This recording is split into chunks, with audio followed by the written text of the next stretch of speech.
I'm Colonel Mike Hager, Director of the Arkansas State Police and Secretary of the Department of Public Safety. Appreciate you guys coming out this afternoon. We're going to just kind of go through some bullet point information, and I'm sure it's going to spawn a lot of questions. We're going to try to answer as many of those questions as we can. I want to introduce our partners. Well, actually, I'm going to let them introduce themselves, but we do have our two deputy directors, Lieutenant Colonel Mike Kennedy and Lieutenant Colonel Jason Aaron, that are with us, and I believe the rest of the people behind me will speak, and I'll let them introduce themselves. I want to start by thanking our investigators. It's hard to express the amount of time and effort and energy that goes into an investigation like this. You could see it on their face when we walked into headquarters last night, had the opportunity to see them, talk to them, thank them in person at the culmination of this. They were absolutely exhausted. They put every bit of their heart and soul into this investigation to get this suspect brought into custody and taken off the streets, and I cannot thank them enough for that. Also want to thank our law enforcement partners. We are truly blessed in Arkansas. It's not always common, and that's unfortunate, but we have a relationship with our state, local, and federal counterparts that's second to none. There was an incredible amount of cooperation and collaboration that went into this investigation. No part is less than any other's part. There's a total package that has to be looked at, has to be investigated, and these groups work together in a very impressive way, and we can't thank them enough, not just on this case, but in every case that we work within state police. To have that partnership with them is really valuable.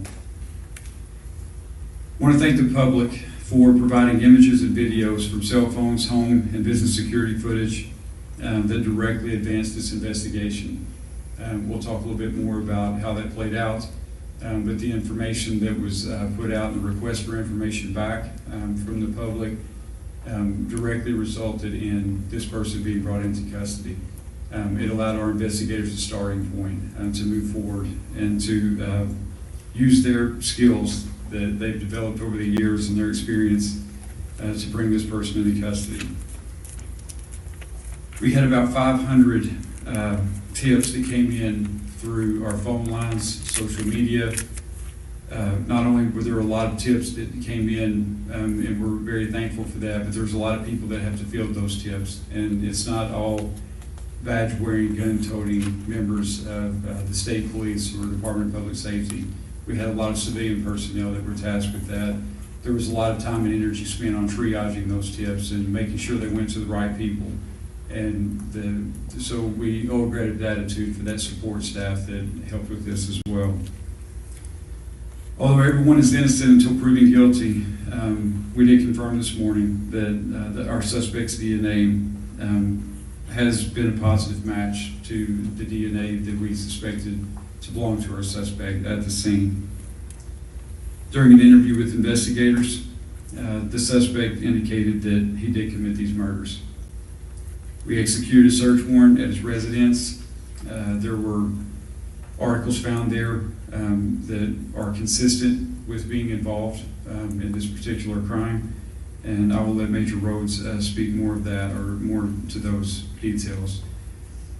We do believe he acted alone. We have absolutely no reason to believe that there's anyone else involved, and we do not anticipate any future arrest or any other arrest beyond this suspect.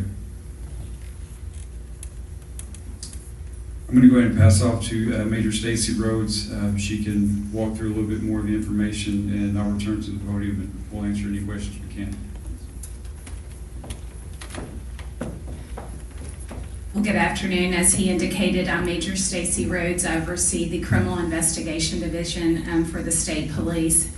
And I kind of want to walk you through how we initiated and progressed through our investigation. So, as you all know, we responded to a call for service at the state parks.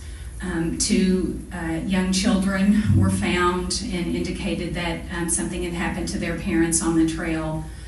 That initial information that came from the kids gave us our first starting point, which was a description of a suspect. There was another witness at the park that we encountered that gave us additional information about the suspect and a particular vehicle that he was seen leaving the park. With that, we took the information, completed and let me kind of, we'll start there. So from there, we had a pretty good description of our suspect. We did our initial release. Other witnesses came forward that were on the trail during the time that the murders occurred that did not see the murders, but brought forth video footage, photographs that they had taken on their day trip to the park. From that, we obtained a photo. We interviewed witnesses and were able to compile a composite sketch of what we believed our suspect looked like. With that, we received dozens and dozens of tips. With the initial vehicle information that we received, it being a black sedan, one of the initial descriptions was that it was sporty. From that, we received well over 5 or 6, maybe close to 10 videos of this particular car from homes and businesses along the routes in and out of the park. So we were able to ascertain a pretty good description of this vehicle. So with that vehicle information, that became critical in identifying our suspect. So with the photos or the tips that came in with the composite and the photo, as the Colonel said, we received over 500 tips. And initially we were using the names and information to come out to compare with, did they have black vehicles? Did they meet a certain criteria of vehicles? But as we began to hone in on the vehicle, it became clear that it was a Kia Stinger. And we used that information to vet various owners. And our suspect was identified, and with that, we sought him out and we located him at a local barber shop there in Springdale. We took him into custody, and with that, we spoke to him, and he made statements indicating that he had committed these heinous acts. And our job didn't stop there. We executed a search warrant on his house and also on the vehicle. We are still waiting a lot of testing at the crime lab. But as the Colonel said, DNA that was recovered at the initial crime scene matched his DNA that we pulled last night.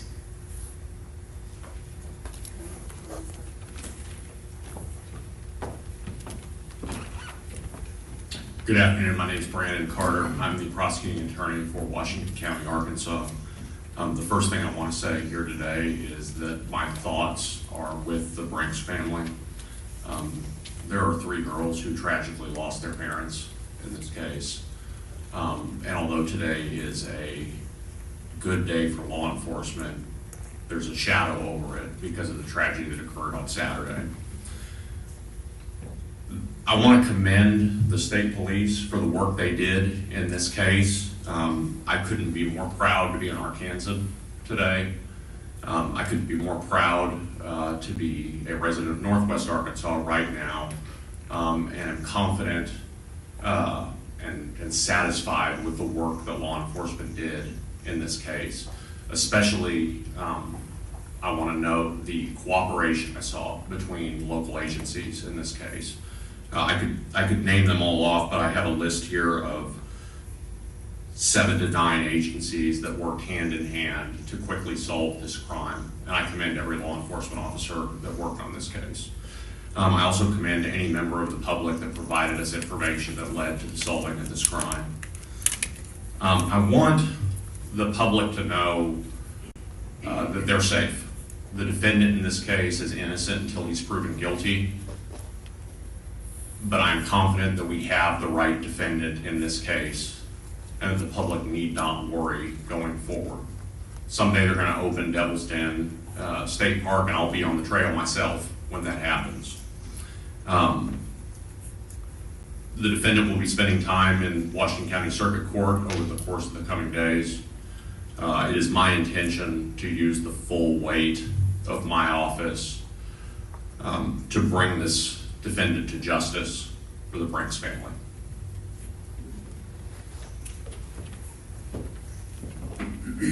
Before we open for questions, just want to touch real briefly on something that gets lost in this sometimes, and that's the family story.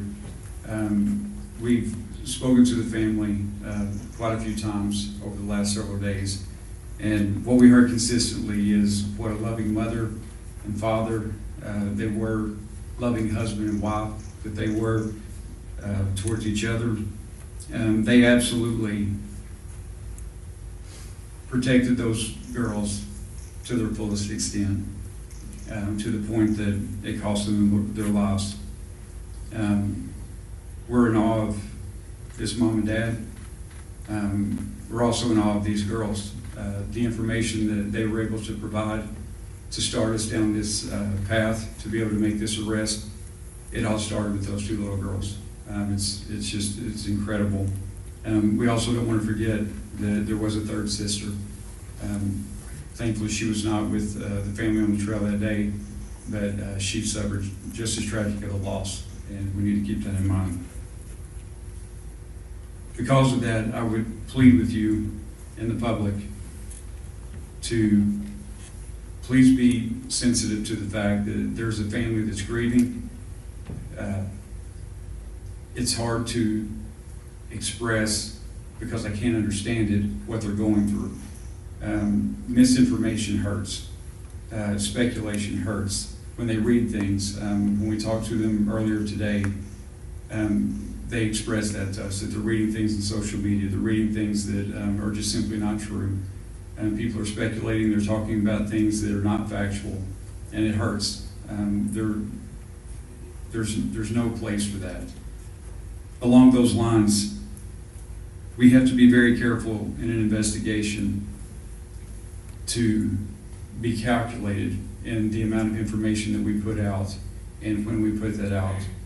I can tell you that this investigative team had one mission and one mission only, and that was to put hands on this suspect and to get him off the streets. And on a daily basis, we got together and we talked about what we felt like that we could put out to the public and what was going to be advantageous for us in the investigation and what could potentially be detrimental. One thing that we did not want to do is put information out that was going to take attention away from someone that we needed to look at. You have to remember all the information that we're working off of started with two little girls that witnessed the most horrific thing that you could ever imagine. That was the base of everything that we had.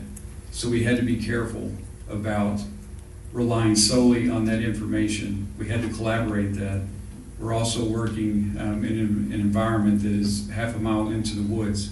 So by the time that we get the information from these little girls, and then we collaborate that with members from the public, they can talk, or they can, give us further information based on the suspect description and things like that, and then that leads us to a vehicle, and then that leads us somewhere else. This is not an episode of CSI, and it's not going to be wrapped up in a 1-hour episode. It takes hours and hours to develop that information, corroborate that information, and know that it's good information, and know that it's something that we can put out. The last thing that we want to be responsible for is putting information out that's going to hinder the investigation or hinder someone's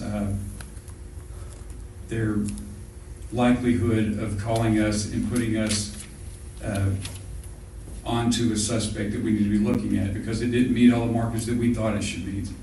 So I hope you can be understanding of that, and I hope as we move forward from here that the speculation and a lot of the talk and a lot of the chatter, especially on social media, that people will be very sensitive to that.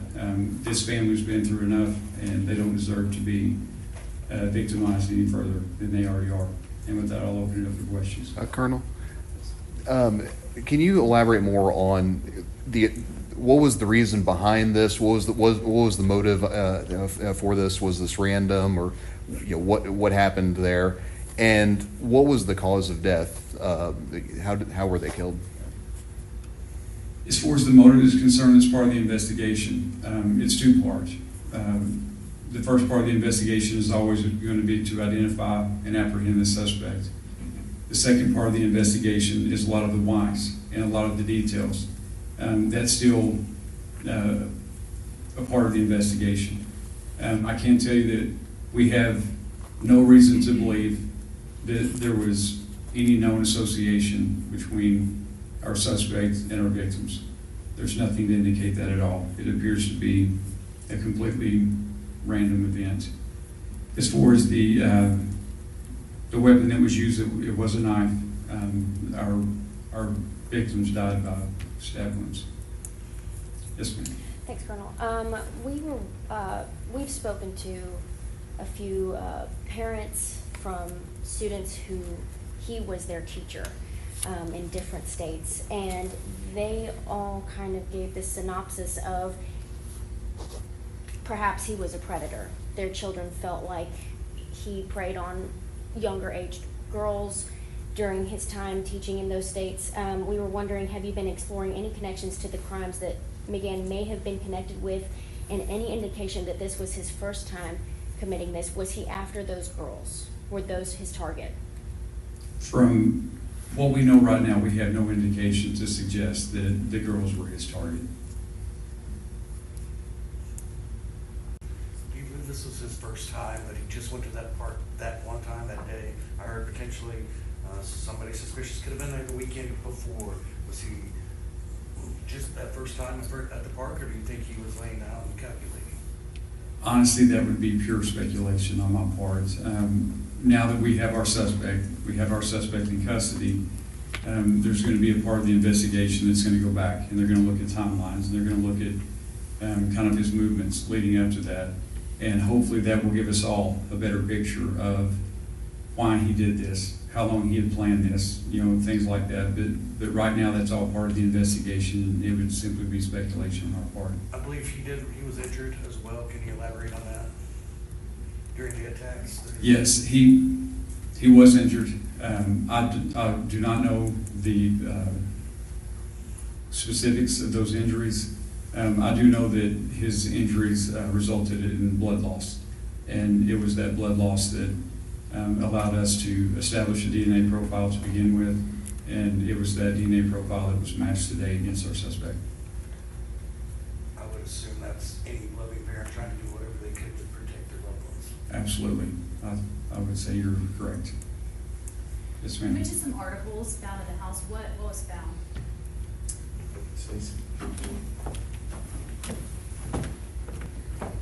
So if you'll remember the photo that was of the back of our suspect, we did find items that were consistent with what was seen in that photograph. Was the weapon there? Well, we don't know that it's the weapon, but we did collect some knives from the residence. We won't know until we test it, obviously. The arrest itself, did he resist? Was he easygoing? What did that look like? No, he was completely cooperative. Can you speak on the terrain, the area that the victims were found in regards to the girls getting to safety to get help? What kind of time frame that would look like for two girls? Was it a rough terrain? Was it something that another person found them within an hour? Or can you speak on that? So I don't know that we can speak on to the time frame, but the terrain was what you would see in a typical park. I don't know that it was particularly rugged, but it had some inclines. It was fairly maintained, but it was, our estimation was about a half a mile into the park. So you can imagine how long that would take to get out. One more question. We had heard reports. Can you confirm that the father was stabbed first, the mother took the kids back into the car for safety, went back to help her husband, and then she died too? So the information that we have is that the husband was attacked first. The mother did not return all the way to the car with the kids. We believe that the mother took them to safety and then returned to help her husband. And I know you all said that the suspect, I believe, indicated that he had committed these acts. Any more specifics on what he may have said since his arrest? We're not going to comment on that at this point. It wouldn't be fair to the continuing investigation. And then I assume this would be for maybe more the prosecuting attorney, but do you know yet if you'll pursue the death penalty in this case or what kind of consequences you might seek?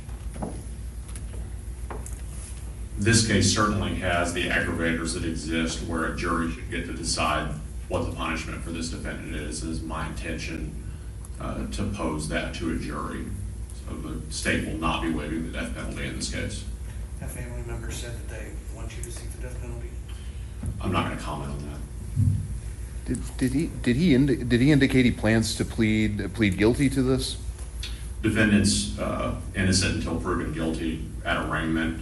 I anticipate he will plead not guilty, as is custom. I don't know that there's a defense attorney in the United States of America that would allow a defendant to appear at their first appearance and plead guilty. So it is much, much too early to visit about that. Has he indicated he's going to seek a public defender, or has private attorney or anything like that? I'm not aware that a private attorney's been retained yet. If he can't afford a private attorney, I anticipate our local public defender's office will be appointed. I know that y'all spoke that Devil's Den will be closed for the time being, but what about other state parks and the concerns of family and tourists? Yeah, as far as the question of the state parks being open, I would ask that you send that to Secretary Shea Lewis and his team. I'm not sure, honestly. I don't know what the decision is on that at this point. As far as the safety of our public visiting those state parks, I would say it's absolute as it can be. I mean, it's not like we have a pattern of people being assaulted or attacked in our state parks. You're probably much more likely to be assaulted getting gas at a convenience store on the way home if you look at statistics. So to echo the prosecutor's comments, I would not hesitate to go to a state park today. I know you're still looking into it, Stacy, but have you found any more information about background? Weird last night, you recently moved to the Springdale area. Do you have more information you can share? And just employed by the Springdale School District, what else can you tell us? So, I don't have a whole lot. Some of that we will look into. I can just tell you that we found that he lived in Texas and also Oklahoma and had recently moved here and had taken employment as a teacher. It doesn't sound like he was ever an actual teacher in Arkansas, but that he was a teacher in other locations.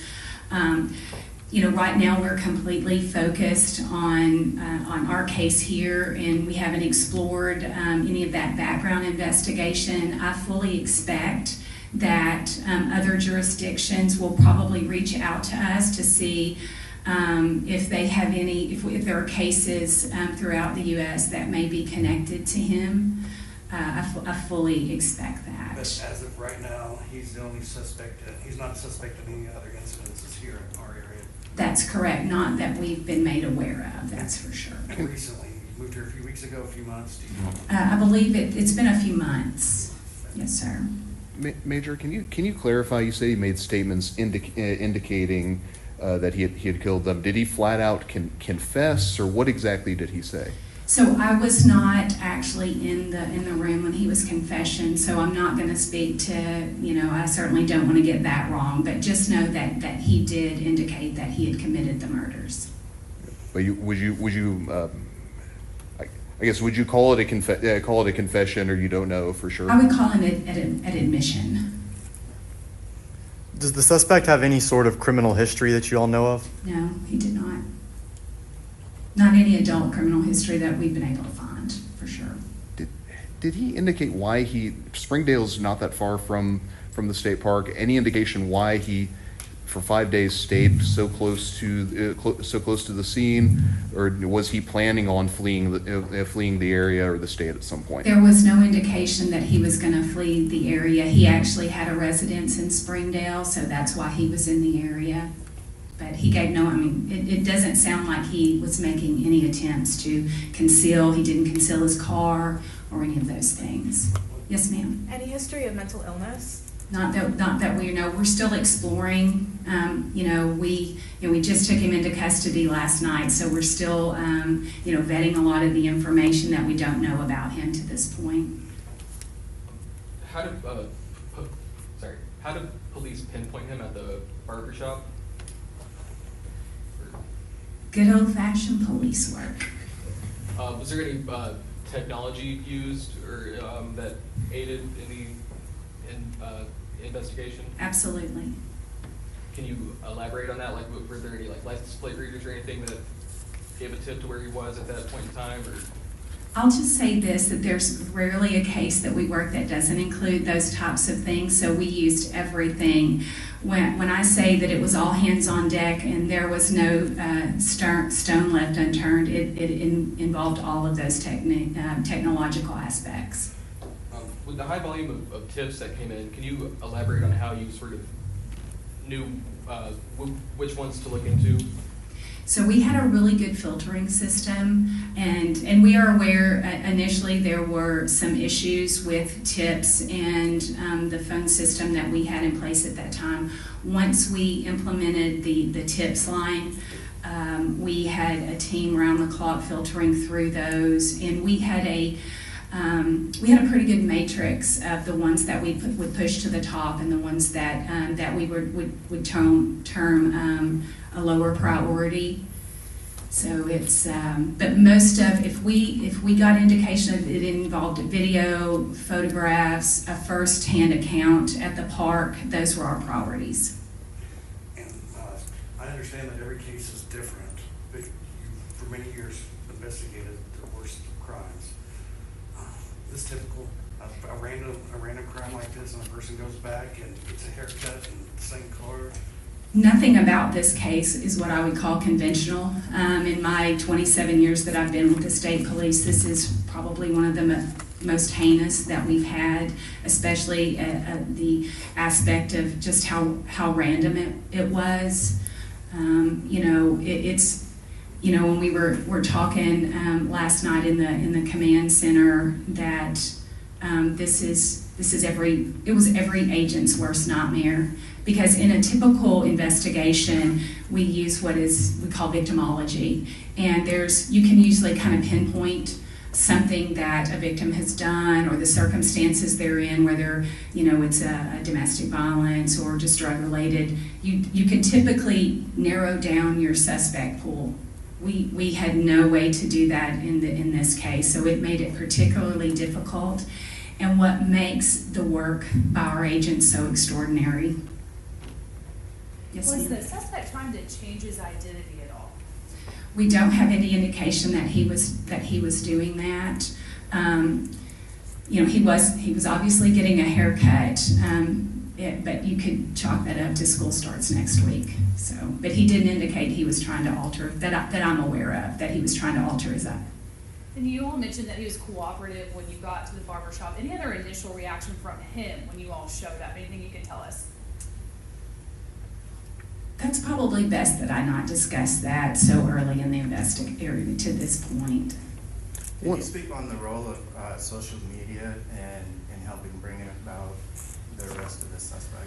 I will say that social media did nothing to help our investigation. I would say that it absolutely hindered our investigation. As you heard the Colonel mention, the hurt and just the emotional toil that social media gave to that family. It's so easy to be that keyboard warrior and question everything that law enforcement is doing. And I would just simply say that let us do our job. If you've got a tip, give it to us. Don't spread it on social media unless you're an expert. And if you're an expert, you're probably not on social media. One of the first details that y'all put out about the car was there was tape covering the license plate. Was that the case with his vehicle, and any reason why? Was he trying intentionally to cover up the license plate? Yes, he did use tape to conceal some of the things that would help identify his vehicle. Does that lead you to believe at all that he's done this before?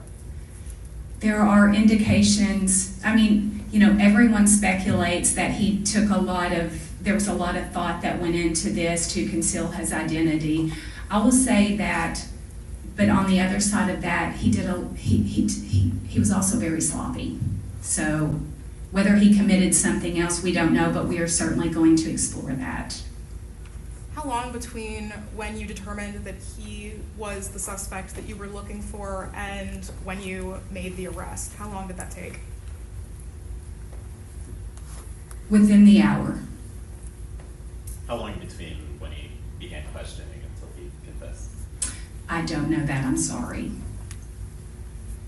I think we're just gonna take a couple more questions. Anyone else? Can you speak on which agencies and how many officers that were involved? Oh, so in any agency that I missed, the colonel may have included this. I can tell you that the FBI was instrumental, the Washington County Sheriff's Office, the Fayetteville Police Department, just about every agency up there, the Benton County Sheriff's Office with their flock cameras, the Park Service, the Game and Fish. Who am I leaving out? Springdale, absolutely instrumental. They had a detective embedded with us from the very beginning, and just dozens of detectives that were all hands on deck, working round the clock to make sure that we made an arrest. The community deserved that, and that's what we gave them. And moving forward, the different agencies in supporting these kids, I mean, loss of both of their parents, if there's anything that you want to touch on with that. I'm sorry, I don't understand the question. I said moving forward in supporting the kids after the loss of their parents, like if there's anything that you want to say on that with the different agencies that were involved.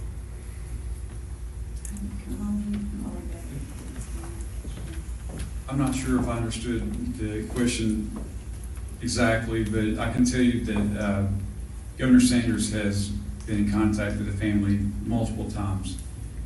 She's expressed the absolute heartbreak of the state, the support and the prayers that family will receive, not only from her and her family, but from the state of Arkansas.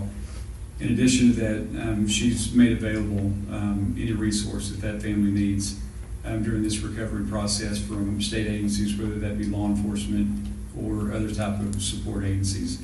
I can also tell you from someone myself that has spoken with the family multiple times, they're an incredibly strong family, and they have a very, very strong family support in place. I have no doubt that those three girls are going to be well taken care of, and they're going to get everything they need from that family. And they also know that if they have a need that we can assist with, we being the state of Arkansas, any type of state public entity, and we will absolutely do that. Lastly, I know while the investigation is ongoing, you're conducting an internal review, and we'll see could things be done better when it comes to call transfers and information being released. Am I correct? Can you talk to me about that?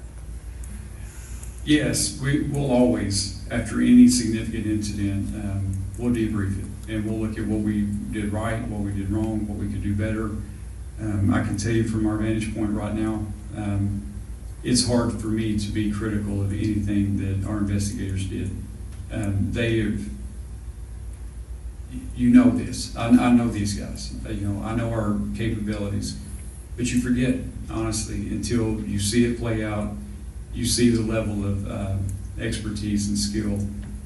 Cannot say enough about our investigators, and not only the skill set that they use to bring this suspect to justice, but just they put everything into it, their heart and soul. I mean, it was an impressive thing to watch, and so of what we could do better. I'm sure there'll be things, y'all have heard me say it before, our agency is comprised of human beings, and we're always gonna make mistakes, and there's gonna be things that we can fine tune, but from my vantage point right now, I have nothing but gratitude and respect for our investigators and the way this was handled.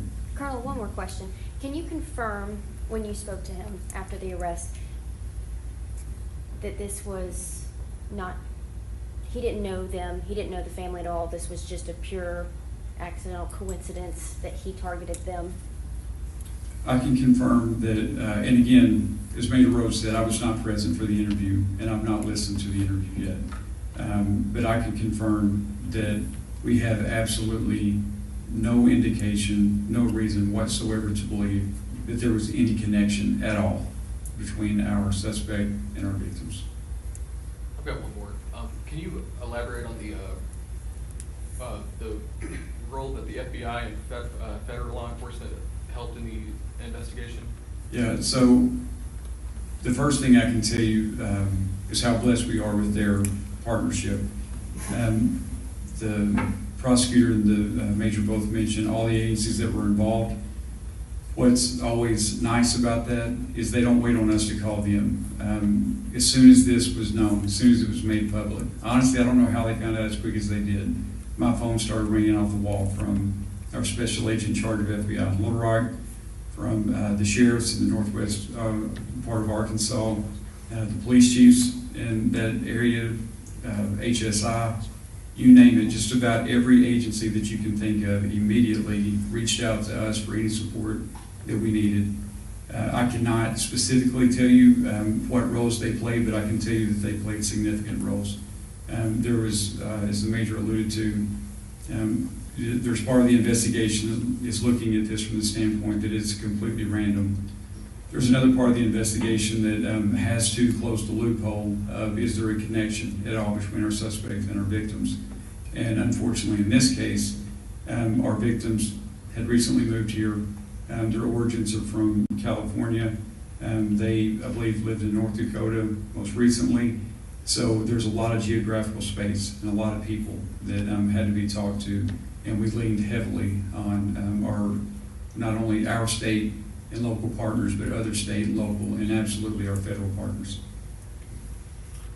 I'm just curious about the communication challenges out there. I know we can't get cell service when we go out there. Right. I mean, how much did that affect the response, and how did that affect the investigation? Yes. The answer to that question is yes. It was very challenging. The fact that we did not have cell service and our investigators didn't have cell service, that other campers on the trail didn't. So, again, it kind of goes back to the type of information that was coming in, the amount of information that was coming in, and the time lapse of the information that was coming in. It all factored in. To say this is an unusual crime scene, unusual crime in just about every aspect, it was extremely challenging. And all of those things came into play, from lack of cell service to the terrain itself. I think one more, and then we're gonna wrap up. Yes, ma'am. Are the kids enrolled in anywhere near the school that he was going to teach at? I don't know the answer to that. I know the kids are with family right now, but I don't know the answer to that. Okay. Thank you very much.